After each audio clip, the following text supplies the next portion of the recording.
Where's my water bottle? Here it is, ready to go. Let's turn myself down a little bit in my ear. There we go. Hello, friends. Join me for a good afternoon of drinking. Hard drinking. All right. My name is Dan. This is Daily Art Adventure, number 578. Wedding P, that stands for wedding, either wedding portrait or wedding painter, refinements. Take one. There, as I say, now we're official. My last broadcast was fairly late last night. I was working on this wedding portrait, and I'm working on it again today. I haven't even started on the groom yet. I'm still working on the bride.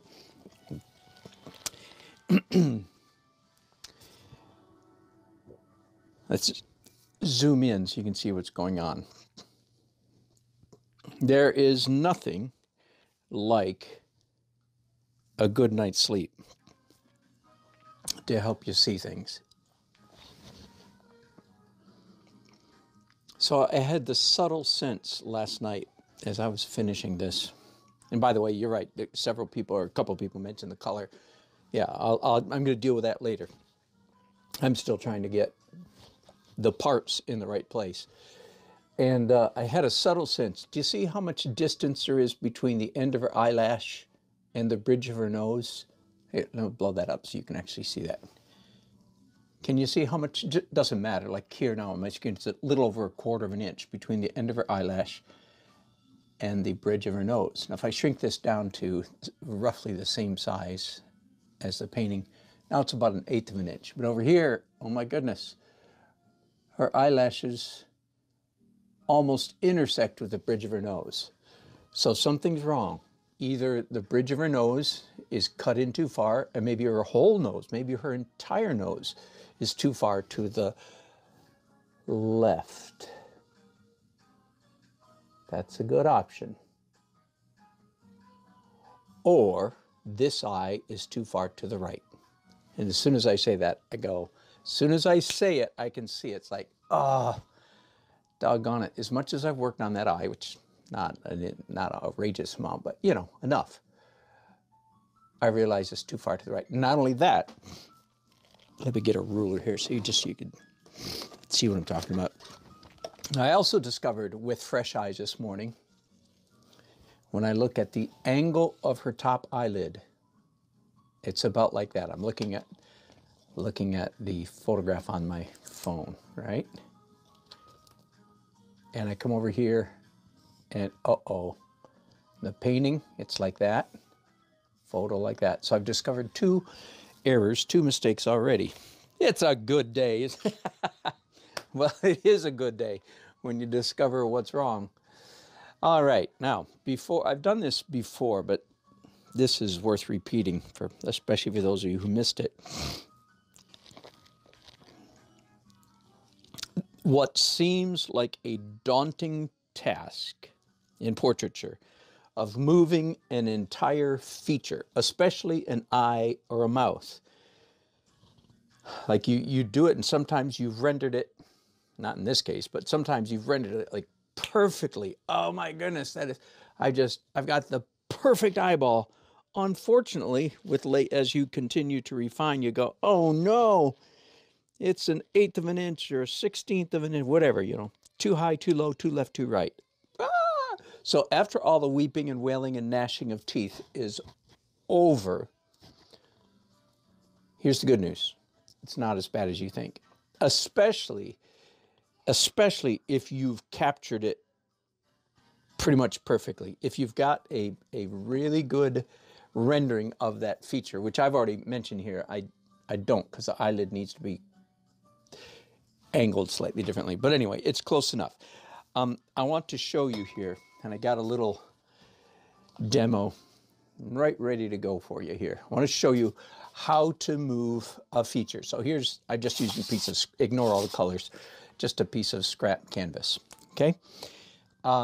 Here, I've drawn it in red just so you can see. This is my existing painting. Pretend this is my existing feature, and I need to move the entire thing, in this case, about ½ an inch, or because I've blown it up, about ½ an inch to the left.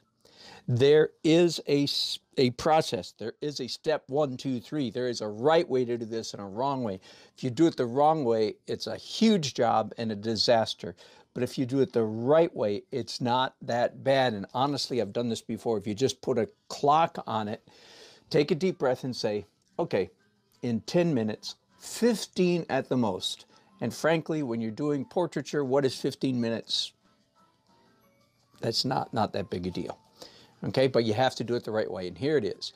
Whichever direction you're moving, you start making corrections at this side, not this side. Here's why. So let's say I'm going to move the whole thing just shy of ½ an inch. So there's where my old eyelash ended. I now move it over this way. Here's where that crease ended. I move it this way. Here's where this ended. I move it this way. Move this, everything along this edge. If I'm doing the eyebrow as well, everything at this edge of the feature, you move that first.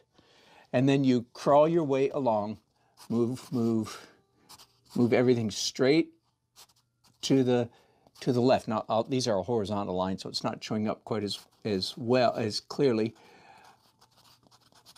And then finally, you move the very end of the feature, you know, the caboose, the last part of the, because you started over here, the train's going this way, you move the, let me draw that. So here's the engine.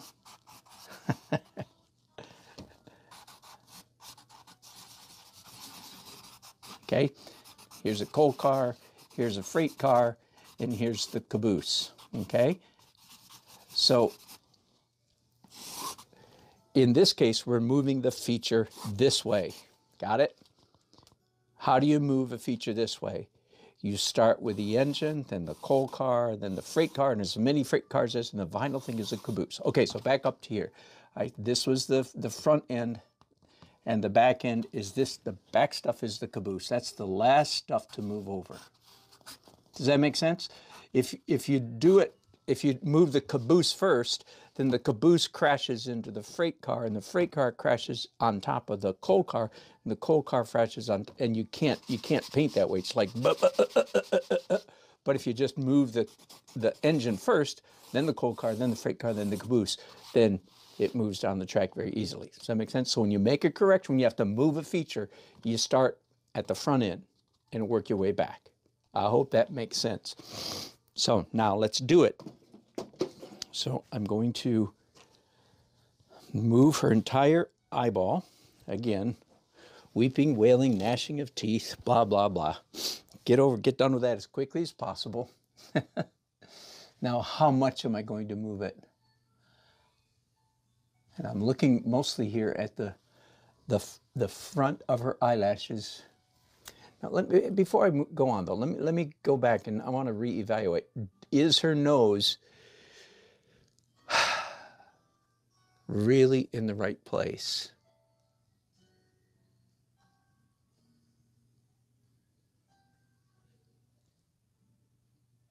I'm thinking, I'm looking.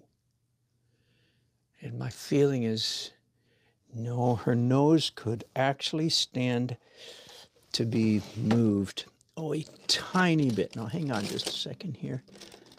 I have a blade. I hope I have a blade just right for this.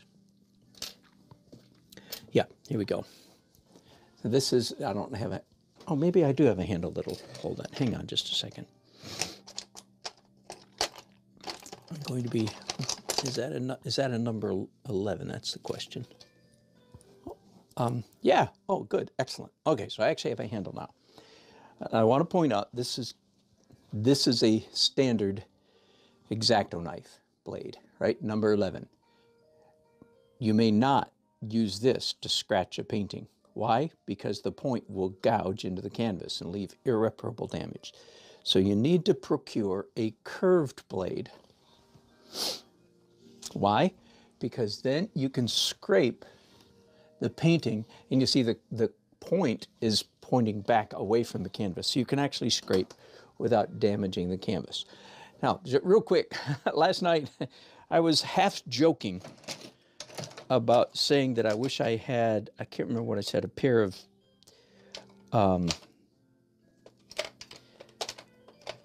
magnifying lenses or something. I can't remember what I said. But anyway, I came up here this morning. I was working a little bit before I started the broadcast. I went over to my airbrush table. I did use these for airbrush. These are just plain drugstore, Walmart, you know, $10 4 or 6X. Do my eyes look big? You look big. Anyway, and I popped them on a little while ago. It lets me get, and I went, oh my goodness, I've got a new lease on life here. By all means, I'm going to add these glasses or a pair just like them to my traveling show. I can't tell you how much of a difference that makes to blow everything up so I can really see what I'm doing. Wow. Okay, so there you go. It might be because I'm getting old. If I am, thank God for corrective lenses, eh? I'm wearing 2 pairs of glasses at the same time. My children would be mortified to see me like this, but that's why you guys aren't my children. So yes, I'm wearing 2 pairs of glasses because the first pair is prescription, which fixes all my, you know, astigmatism and their bifocals and stuff like that. So I just slap two on at the same time, and we're all set. So I don't know if you understand. Why did I have to scratch that off? Well, the reason is because I already had painted the white highlight on the bridge of her nose. Got it? There's virtually no way, and the paint was a tiny bit thick, as all white highlights are. There was no way I could have just painted on top of that or painted over it. So you have to scrape it off. Therefore, you need the curved blade. Now, I have here a cheap, by the way, clip-on magnifying glass. Funny you should say that. I didn't catch the name there. But I actually have one of those.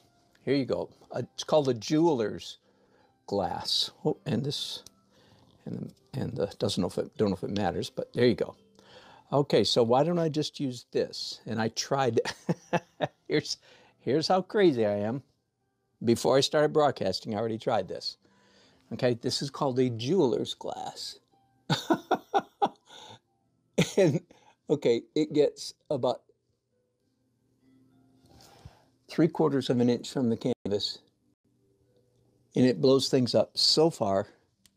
It's so big. It's like the bumps in the canvas look like Rocky Mountains. Okay, so it's a little overkill there. Good question. Good question. And I do have such a thing because in years and years past, I actually used things like that in my illustration business. All right, so let's enough of the shenanigans. Let's get on. Now, I was going to say I have a cheap brush here. I'm going to give this a try. This is one of those, let me show you. Again, this is at Jerry's Artorama, where you can buy, you know, a whole set of these brushes for like, I don't know, $20 or something. Really cheap, right? Cheap brushes. That always makes me wonder what poor slaves, labor people are working in China to provide us Americans with such obscenely inexpensive products. But it doesn't keep me from, I won't do the slaves any good by not buying their products, I figure, so I go ahead and buy them. But this is clearly not a Winsor Newton Series 7. So partly just for adventure, I want to see if I can paint with this brush. Now talk about here. Some of you, especially if you've taken a live class from me, I'm just constantly ragging on That means picking on, teasing, mocking, even the tongue painting, right? And you guys, you get enough of it on the video, on my videos. I'm like, now I'm tongue painting like a record. So world class, right? Guinness Book of World Record tongue painting here. Magnifying glass on my eyeballs. Skinny little brush. All right. There you go. Every rule can be broken. Now here's a rule I'm not breaking right now, which is how do you achieve a very discrete line in painting? You cannot paint it skinny enough, thin enough, no matter how. Let me use an expression. Do you guys know what it means to train your brush?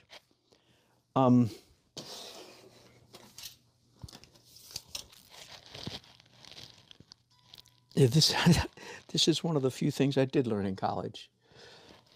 Oh, hang on. Let me just point you. Hang on. I'm going to point you at my palette. All right. Just in case, so you know, this is a bunch of my flesh tones, and I stick my brush in the paint to pick up paint. But then to train, there's two ways to train a brush. Either you put it down like on a clean part of your palette, and you twist it and drag it, so you get a point. Now that point, that brush it's called, I'm sorry, I'm out of the shot. It's called a trained point. Or in this case, I want to draw a flat line. So I put it on that side, turn it over, and that side. And now it's trained as a hyper sharp wedge for painting a line. Okay, so there you go. I don't know if I'm sure I've never talked about that on any of my broadcasts before. And maybe it was a waste of time doing it then, but hopefully not. Okay, point being, no matter how perfectly you train your brush, you cannot paint a line thin enough. What's the word? That it looks good. It's always going to have too much dimension, more than you want. I'm talking now about the white highlight. So I'm gonna bring you guys in real tight just for a second. I'm gonna pick you up, give you a wild ride. So bear with me for just a minute,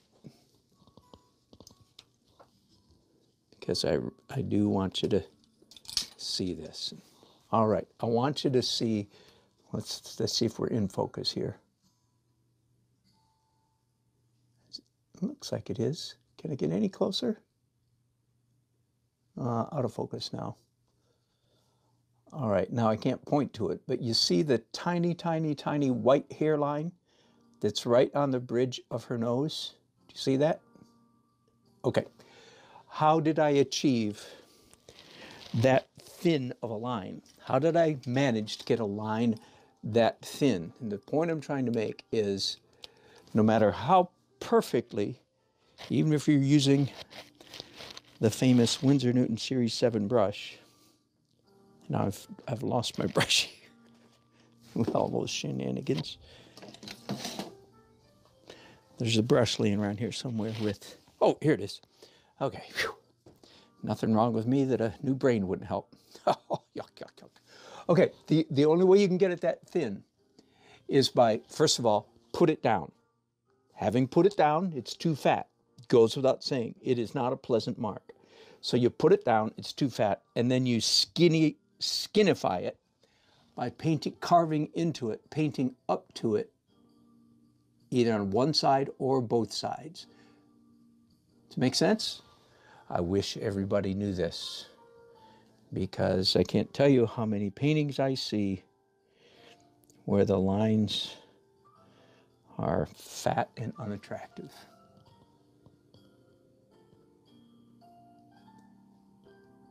Now I'm just finishing your nose out here. And at the same time, oh, and by the way, last night when we finished, let's go ahead and do this right now. Late in the process last night, me and some of you who are watching me concluded that I needed to make the background behind Erin, is her name, behind Erin's head, darker. So let's go ahead and do that right now. Now, I don't know how much darker. That's a little bit too much chroma, too intense of a color, that means. So I'm going to add my favorite color killer, which is student grade raw umber. Why student grade? Because then you don't have to be quite so careful about how much you pick up on your brush. It's a more forgiving tool if it's student grade, because it's not very loaded with pigment. And I just love telling people that one of my favorite tubes of paint is a cheapo student grade paint, because as a serious painter, of course, I'm supposed to despise anything that's not expensive. Hear my mocking tone. Yeah. People who identify themselves by that which they despise are much to be pitied. Not a good way to go through life.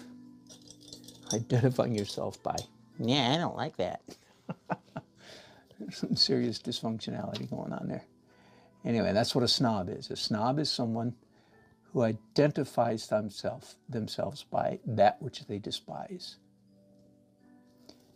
Sad life, dysfunctional life. It's the antithesis of gratitude, among other things. All right. That's better. Now, how far do I want down to? I want to fade out generally, I think. I want it to, yeah, fade to light. I'm going to paint with my finger here. All right, I'm going to stop.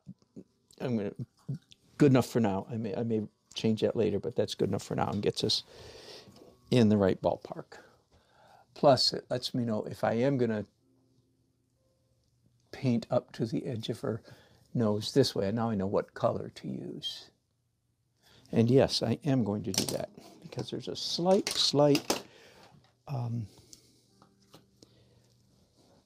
ghosted edge. There's a slight echo of her nose, very, very tiny. Do you know what I mean by echo? So her nose curves slightly like this. Just a little bit outside her nose is another curve that parallels. I'm calling that ghosting or echoing a shape. A mistake we all make. It's something we have to guard against very, very often. If you're not paying attention to it and it comes up and bites you. Okay, back to tongue painting now.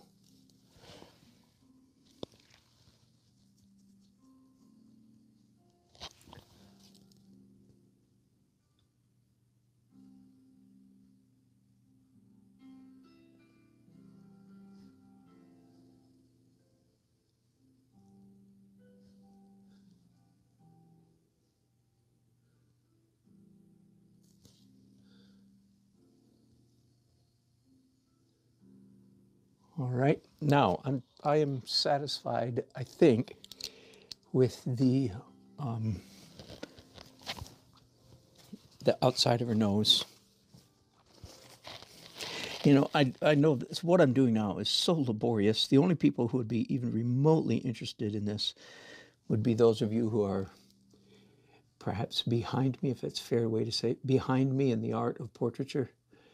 Those are some people who are maybe just beginning might be thinking, oh my goodness, I didn't know we were supposed to go to that degree of trouble.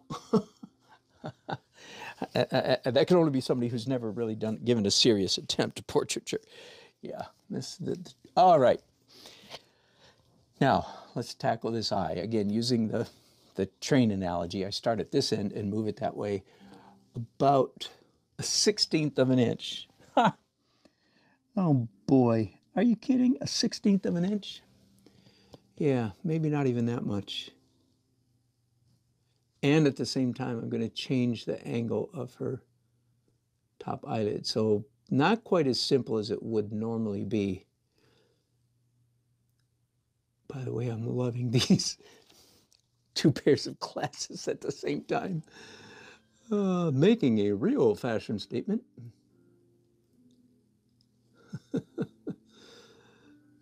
Lord, don't let my kids see this video.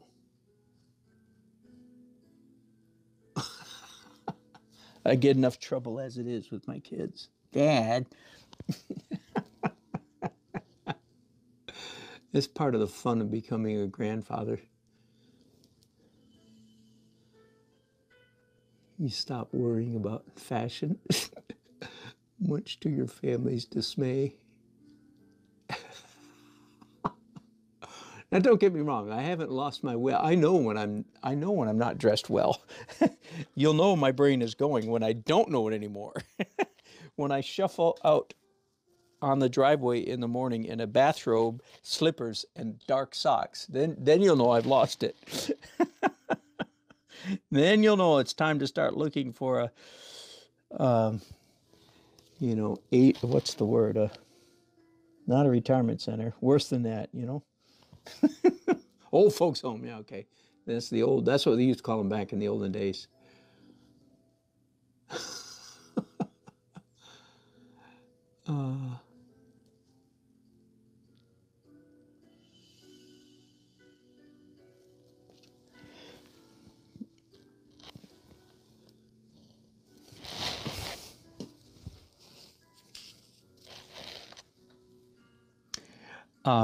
Just for what it's worth, I'm not gonna point you at my palette again, but the titanium white that I'm using now is not my normal alkyd. Now I'm using regular, right? Because the longer you work on a painting, the more careful you have to be that you're using a slow dry. And I've got a little bit of medium. I haven't used it yet, but I have a little bit of medium in a cup here that it's actually a combination of walnut oil and Neo McGilp. That unfortunately named product called Neo McGilp. Again, they did not invite me to the meeting when they decided what to call this stuff. I would have protested vehemently. Neo McGilp. That's a real poetic ring, don't you think?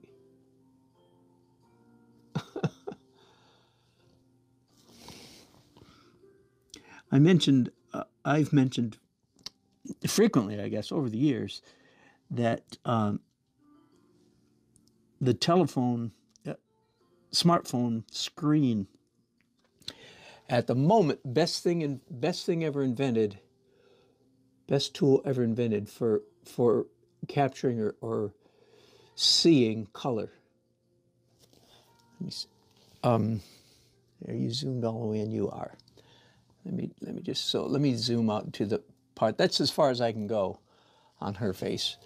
But that gives me such an objective, realistic appraisal of what the colors I'm trying to match. Just very, very handy. And for some reason, according to my experience anyway, is not the same for an iPad. I have an iPad right here at my left elbow. It's my monitor right now. Not computer screen, not the same. I don't know why. I do not know why. Some of it might simply have to do with the smallness of the screen.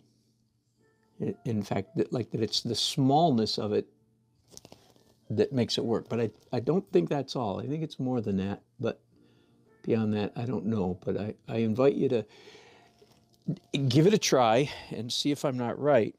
Now, the sad part is iPhones don't blow things up. Is at least maybe they do now, but for years and years, the last time I checked, iPhones still do not blow up their images, and that's a real mystery to me because it's I don't know, seems like such an obvious benefit to be able to blow your photographs up.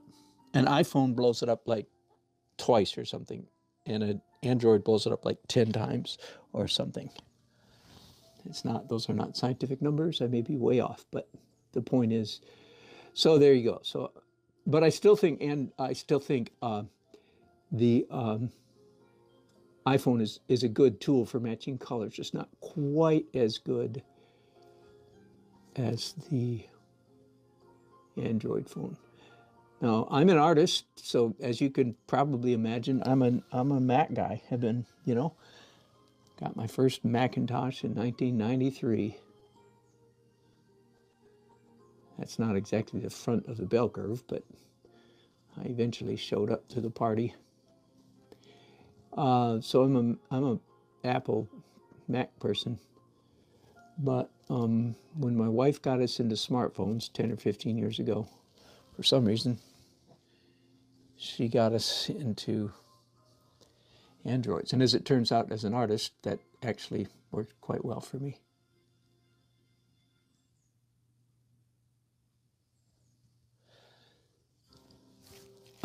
I have another tool here I was using earlier. Did I put it back? I did.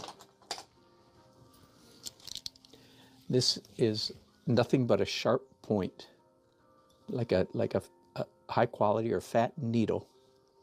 Again, a product of X-Acto. And I simply need to mess up, so I'm rubbing really gently. I'm not scratching hard at all, but I just want a really fine point because some of my lines here are just too precise.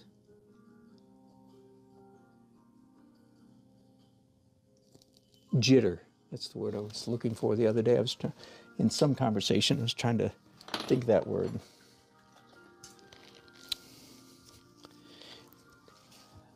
Jitter means just like it sounds, the irregular visual of. Just about lost my painting there.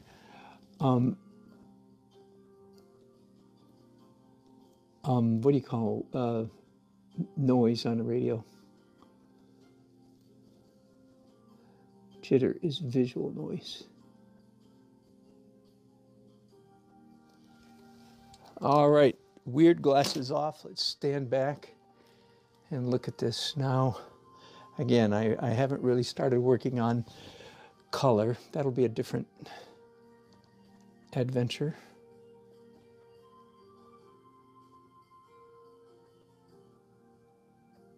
I actually have her eyelid open ever so slightly wider than it is in the photograph, but I think that's okay because in the photograph her eyelids are almost drooped. It's kind of a, I don't know, sexy bedroom eye kind of look, heavy lidded. And she's a very pretty lady. So, whatever she does with her face looks good. That's what it's like to be a pretty person.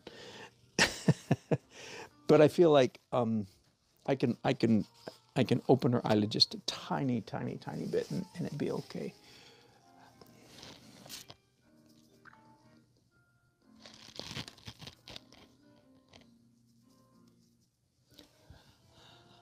All right, at this point, I think I need to paint by myself for a while, folks. I'm doing stuff that's so small you can hardly see it. And unless I'm just full of brilliant chatter, which I don't feel particularly full of brilliant chatter at the moment, then I don't want to just bore you to death. That's a silly statement. I understand that. That's not how YouTube works. Long before you're bored to death, you're on to something else. I'm not that dumb. But anyway, be that as it may, you know what I mean. I don't want to broadcast boring stuff. Let me give a quick description of how I'm going to do color correcting on her face when it comes time to correct colors.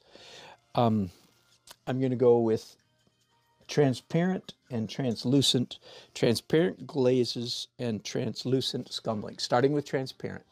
So at the moment, this side of her face all needs to be slightly darker. That means that's easy. Transparent, then translucent colors on top of that.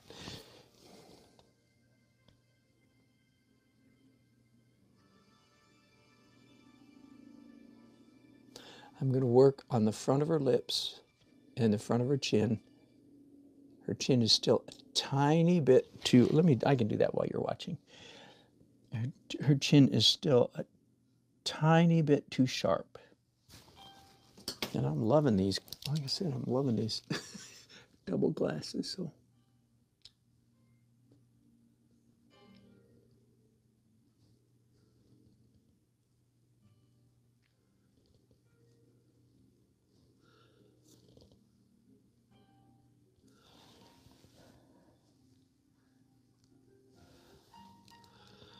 You know, I'm finding this cheap brush actually working quite well. And one of the things you discover with cheap brushes is that sometimes you can luck out and get a good one, and other times you don't luck out and you get what you paid for. So they're unpredictable.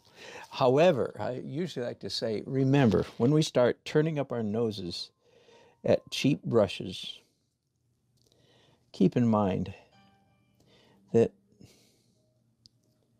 Rembrandt, in all his glory, never had a brush probably anywhere near this quality. So, and he was managed to do some, you know, pretty half-baked paintings.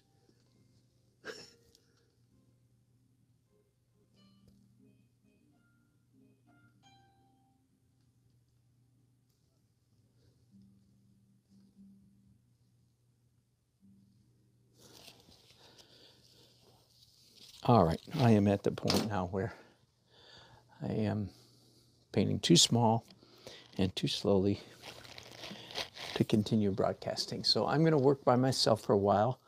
I may even start him. Here's the deal: if I start discovering that I'm doing something that precipitates a good teaching moment, then I'll bring you back in. The question is, should I end this broadcast and then start a new one? I think I will. I'm going to call this. This is the end of Daily Art Adventure 578. If I do another one today, which I expect to do, we'll call it a completely new broadcast. Fair enough? I mean, a few chats here. Oh yeah, cause that's right. I do. That's not a bad idea. What you described for jewelers. Good. Thanks for the email. I'll look at that. And Michael, you should use a big brush and put a red stripe straight through the middle of the painting. Exactly. Exactly. Not a chance. She's starting to look nice. She really is. So he's miles behind. But I do want to work on that without the pressure of feeling like I should need to say anything entertaining. All right. Thanks, guys, for watching, and thanks for the good tips, like putting a big red X through the middle of it. All right. Bye-bye.